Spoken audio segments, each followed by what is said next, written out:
In this video, we're going to talk about the benefits of ashwagandha, more particularly for the brain. Hi, I'm Dr. LeGrand, and if you've never heard of ashwagandha, it is a shrub that is grown in the Middle East and Asia, as well as in Africa, more particularly also in India, and it has been known to be shown to help with things such as stress and anxiety. But I want to talk about the in-depth benefits that you can see with your brain and the research behind it. So the very first benefit when it comes to ashwagandha is it has been shown to help with depression. Now, there was a study done in 2012 where they had individuals that had symptoms of depression, and they had them take 600 milligrams of ashwagandha root extract for 60 days. And what they found is the group that did have depression and that was actually taking ashwagandha of 600 milligrams had a 77% reduction in their depressive symptoms, versus the placebo group only had about a 5% reduction in their depressive symptoms. Now, there's a second study that I saw where they took 1,000 milligrams of ashwagandha for 12 weeks,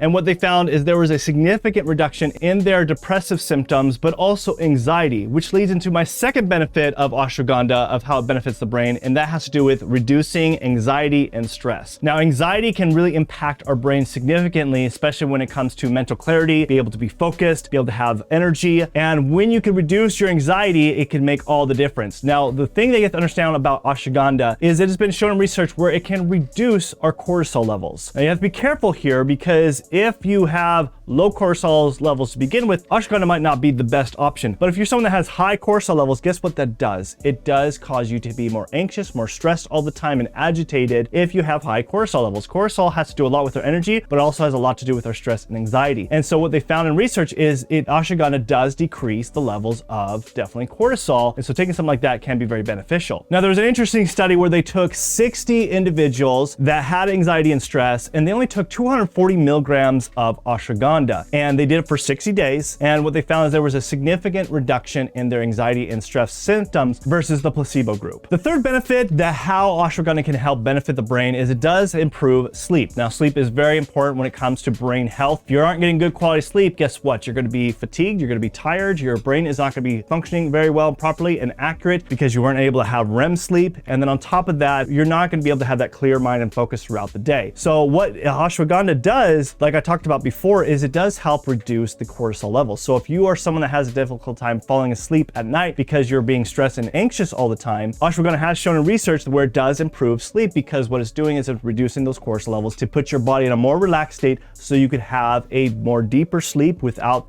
feeling stressed and agitated at night. Now, there was an interesting study where they took adults, about 50 adults, and they were the ages between 65 and 80 that were having trouble with sleep. And so what they did is they had them take 600 milligrams of ashwagandha daily, and what they did find is not only did they significantly improve their quality of sleep, but they also were able to wake up with mental alertness, especially at the very beginning of the day, versus a placebo group did not see the benefits of getting good quality sleep and also the mental alertness. Another great benefit of ashwagandha is it does help reduce blood sugar. Now, what does this have to do with helping improving the brain? Well, when you have high levels of blood sugar or even low levels of blood sugar, this does impact also your focus and attention, but more importantly, it does impact where it can cause Alzheimer's. It's what we call is type 3 diabetes, because they have found in research that a lot of people who are diabetic tend to fall in the category of having a higher chance of dealing with Alzheimer's disease. And taking something like ashwagandha, what they have found in ashwagandha is there's a certain compound in ashwagandha which is called withaferin A or WA, and what this particular compound is believed to help stimulate cells to intake glucose from the bloodstream. Now, there's also been reviews of 20 different studies, and actually 5 of them being clinical studies, that have shown that ashwagandha, especially this particular withaferin A, WA, particularly has shown significant benefits, especially amongst diabetic, that had a significant reduction in blood sugar levels, also improving hemoglobin A1C levels, insulin blood levels, and also reducing oxidative stress. So just all those alone can really have a huge benefit. They've also seen with this compound withaferin A, because it does improve oxidative stress, that it does help with the inflammation throughout the brain. brain and the oxidative stress towards the brain. So it definitely is a protectant for the brain by taking something like ashwagandha. Another great benefit that ashwagandha has been shown is it can improve the functionality of the brain and memory, especially in areas that has helped improve such as executive functioning, attention, reaction time, as well as task initiation. Now, there was a study done where they took 50 adults and they had them take 600 milligrams of ashwagandha for 8 weeks. And what they found